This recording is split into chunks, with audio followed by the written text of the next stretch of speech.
Baby Archie's first passport at 1 week old. Tired but beaming, Meghan and Prince Harry showed the public their baby son's face for the first time today, and also revealed his name, Archie.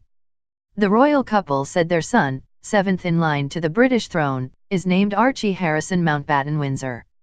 Mountbatten-Windsor is a surname used by some members of the royal family. The couple did not choose an aristocratic title for the baby, who is not a prince but could have been given a title with Lord before his first name. The couple did not disclose why they had chosen the names, though the meaning of Harrison, son of Harry, could be a clue. Many royal watchers had expected a more traditional royal name, with bookmakers taking many bets on Alexander, Arthur, and James. Archie is an increasingly popular name in Britain and was among top 20 most common boys' names in 2017, according to the Office for National Statistics. Famous Archies include former NFL quarterback Archie Manning, jazz saxophonist Archie Shepp, and red-haired cartoon teenager Archie Andrews. The announcement came hours after the proud parents posed for cameras, helping to satisfy a huge global appetite for images and details about their newborn son. Standing in the vast, red-carpeted St. George's Hall at Windsor Castle, Meghan declared the baby was a dream and called motherhood magic. Harry cradled his son in his arms as the couple posed for the cameras, the first in a lifetime of photo calls for the 2-day-old baby. The baby lay silently, swaddled in a white merino wool shawl and wearing a matching knitted cap. Both were made by English firm G.H. Hurt & Son, which has supplied 3 generations of royal babies with knitwear. It's official. Baby Sussex has greeted the world and the royal family. And he will eventually have to say hello to Uncle Sam. The first child of the Duke and Duchess of Sussex, Archie Harrison Mountbatten-Windsor, made his world debut on Monday and his first public appearance on Wednesday.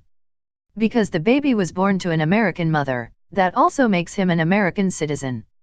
And being an American regardless of where you live in the world also comes with a tax bill, because the US is one of the few countries that tax people on citizenship, not residency.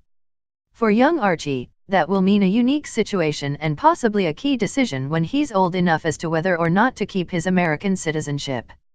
For babies born outside of the United States, one parent has to be an American citizen. But there are other requirements. The American parent has to have lived in the U.S. or one of its territories for at least 5 years before the baby's birth. At least 2 of those years have to have been after age 14. Archie, like all Americans abroad, will be required to disclose income and assets of a certain level to the IRS. That holds if individually he has at least $12,000 in income, or more than $400 in self-employed income, according to David McKeegan, co-founder of Greenback Expat Tax Services. Under U.S. rules, he will also have to disclose if he receives gifts of cash or stock or has assets over $10,000. The Foreign Account Tax Compliance Act also requires foreign institutions to disclose information on U.S. citizens' accounts. It will really depend on how the baby earns money or how money is given to the child, what kind of tax reporting situation it would have, McKeegan said. According to the U.S. State Department's website, a person born abroad in wedlock to a U.S. citizen and an alien acquires U.S. citizenship at birth if the U.S. citizen parent has been physically present in the United States or one of its outlying possessions prior to the person's birth for the period required by the statute in effect when the person was born. For birth on or after November 14, 1986, the U.S. citizen parent must have been physically present in the United States or one of its outlying possessions for 5 years prior to the person's birth, at least 2 of which were after the age of 14. Translation: a kid born aboard to a married American and non-citizen gets automatic citizenship, so long as the citizen parent had been in the country for at least 5 years before the kid was born. That checks out. Markle was born and raised in Los Angeles, California.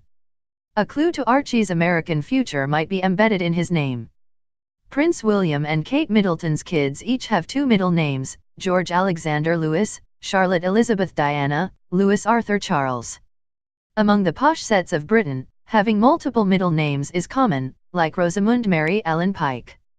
Notably, Archie only has 1 middle name, which is the more conventional naming practice in the United States.